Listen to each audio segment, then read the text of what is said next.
We all know that situation where you just reincarnated your main farmer, they're back to level 1, and you kind of have to use somebody else to help them out because they can very easily be one-shot in the higher stages whenever they are level 1. Now we don't have to worry about that anymore.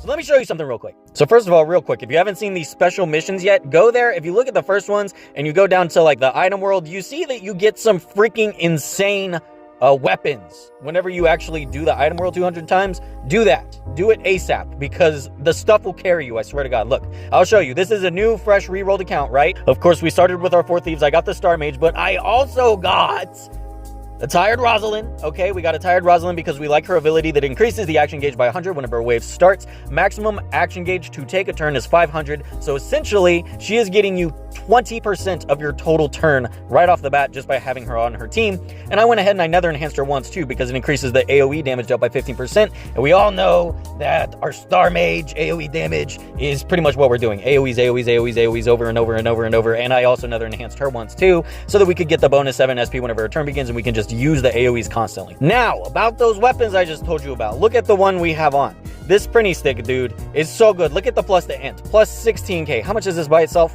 Plus 15,000. So definitely, once you unlock item world, just spam it on some low-level things if you have to, and just get this, dude. Get these equipments ASAP. They're all very, very good. I only have one more left. So we have the printy stick. You also get a bow that you can get for your tired Rosalind if you pulled her. Very good damage added to her.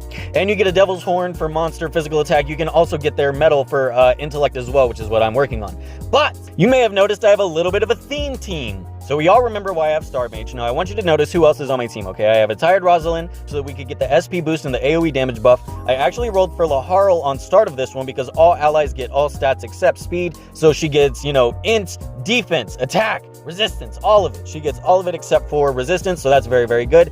I am still using Prism Blue because whenever you nether enhance him, you get ally speed plus 4%. We can see that this increases our speed by an additional 2. If you have a base speed of 60, you know, it's 2.4. I'm pretty sure it rounds down to 2, all the way down to 50. Even if you just have a base speed of 50, it's still giving you 2 speed initially, no matter what. And of course, I'm using Death for all enemies resistance minus 10%, so they take more damage from our magical attacks. So we all know that the fish and the Gates of Experience are very, very fast, but how fast exactly are they?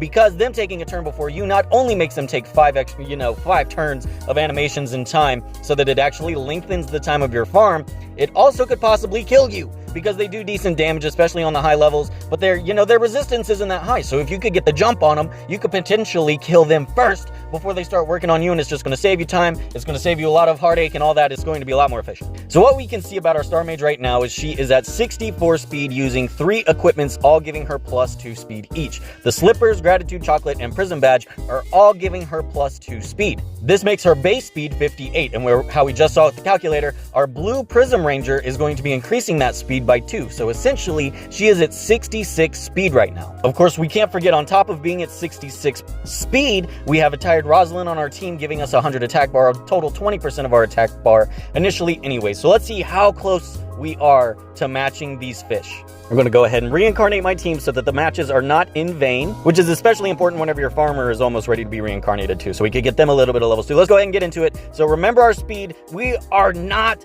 fast enough to outspeed them with 66 speed, including the buff from the Prism Ranger, including our 100 attack bar from a tired Rosalind. So you know what that means? We gotta get even faster. Now, I do not have any plus 3 speed items on me now because this account is pretty fresh, but you can get, slippers and boots and stuff that eventually have plus 3 speed and plus 4 speed, and you will not have to do this. But just for testing's sake, I'm going to go ahead and put a thimble in her weapon slot, so we're not going to be doing practically, nearly as much damage as we would without our printy stick on, but it's going to give us 2 speed just for testing purposes. Now let's see how we're going to fare with 66 speed initially, plus the 2 speed that we're getting from our Prism Ranger, making it 68, and with our retired Rosalind boost, that is exactly enough to outspeed these fish. So essentially 68 speed and then 100 attack bar is enough so where we can outspeed these guys, and now we do not have to worry about being tossed up whenever we're level 1. We all know that situation where you just reincarnated your main farmer, they're back to level 1, and you kind of have to use somebody else to help them out because they can very easily be one-shot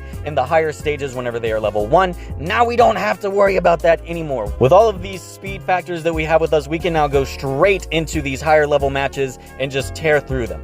Now, I want to go ahead and point out a few easy ways to get this speed if you're having trouble achieving the speed and, keeping your printy stick on, etc. So notice the ability from our Prism Blue is Accelerate, Humanoid Allies plus 4%. This will stack the more Prism Rangers you have. So if you get another Prism Ranger on your team, say if I went ahead and I replaced Death with another Prism Ranger that was Nether Enhanced to get me an extra 4% speed, that's another 2 speed that we're putting on our Star Mage. This essentially will give us even more bonus speed than we needed, and we would not have even had to take off the printy stick. Now, if you want to go ahead and farm those Prism Blues, go to the main story episode 1. On the very last stage of the main story, the Final Assault, is where we're going to find Prism Blue. And I'll go ahead and I'll farm 2 more, just so I can show you an example in real time. It's also worth noting that you do need to farm 2 because you will have to Nether Enhance one in order to get the speed plus 4% buff, but don't worry about it if you've already done it on another one and you plan on only sticking with one in the long run, because if you feed a Nether Enhanced unit to another Nether Enhanced unit, they will acquire both Nether Enhancements from that same unit. So seeing here,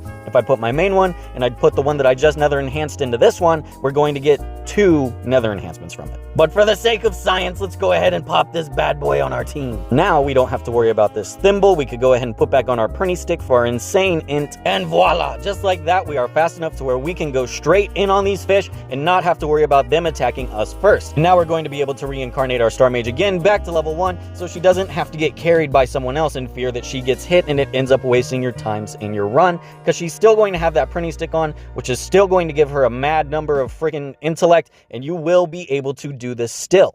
Okay, now we can very easily just reincarnate our Star Mage all the way back to level 1, increasing our maximum level, and go straight back into that gate, toss through everything with our printy stick, and level her up even faster that way. We'll just go ahead and pop into 250, and while I'm here, actually, let me go ahead and show you one more strategy that I've been using to outspeed this gate whenever I didn't want to take off my stick, I didn't want to just build for a ton of speed, etc. I'm going to go ahead and put Death back on my team. Welcome back, buddy. You're no longer in experience line with everyone else. You're going to have to work a little bit harder to get that, bud. Now notice whenever we take an Attired Rosalind friend, we do actually still get the bonus attack bar even from her being on standby, so that we can still go and take first turn. So if you were lucky enough to pull 2 Attired Rosalind, it may be worth it to hold on to 2 of them and not use them as Nether Enhancement just yet, so that you could take advantage of both of their attack bar boosting abilities until you get enough speed from items like 3 speed boots, 4 speed boots, to where you can just go ahead and use the basic strategy without needing 2 of them. That's just a little something I've been doing, so it might be smart to go ahead and stock up on some Attired Rosalind friends so that you could do this whenever you need to. And that's pretty much it for this today, y'all. I just wanted to go through this with you real quick because I found it very interesting. One of my main challenges whenever I was getting into the game was wanting to be fast and outspeed the fish, and I finally done it, and now I can share this experience with y'all. One last thing I wanted to go ahead and share with you is, for those of y'all that have been following me for a long time, you may or may not be happy to know that I have released a Patreon. Now, this is not just a, oh, I have a Patreon, give me money, money me, money now, money me needing a lot now. That's not what this is. This is about, I wanted to do a little bit of extra for my OG subscribers, because I can guess that you guys are the ones that are really going to be checking this out. So if you go into the Patreon, you can see that we could just basically, have fun together in there. I can release posts there that only y'all can see. I even have like the tier at a very low price tier, in case you just wanted to go ahead and help be supportive. That would be awesome. So I'm actually going to be doing some new platform showcases that I've been working on that 24-hour shift. I really have been going hard for y'all. If you want, I'll do a full video on this Patreon and how the tiers are going to work. I'm still working on it, still adding to it, and we could talk about all of that on Friday in length. But just in short summary, if you wanted to do a small support, I totally get that. I have a $5 tier, only cost you $5 to get in there, and then of course I add your name to the outro of every single video, and also you get access to the streams post-stream. So I'm still going to be streaming on YouTube. Eventually I will move away from streaming on YouTube and only stream on Twitch. So if you want to see those streams on YouTube, then you will actually have to be a member of that tier, because it will be a patron-only stream for YouTubers. There's some other ones that I don't really want to give away, because it's going to give away too much, because I have something very special coming for you on Friday that isn't exactly ready yet. So if you want, you could stay tuned, and I will give you that information on Friday. I'm really excited. I put a lot of work into this, so I hope you enjoy it. So feel free just to jump on there and peruse it, but, you know, just know that some changes may be coming or some new tiers may be coming in the future. So that's gonna do it for me today, y'all. Feel free to join my Discord if you want, but don't be sensitive in there because we have a bunch of people from all sorts of different games in there that just like to have fun. And other than that, y'all, that's gonna do it for me today, and I'll see y'all later. Bye.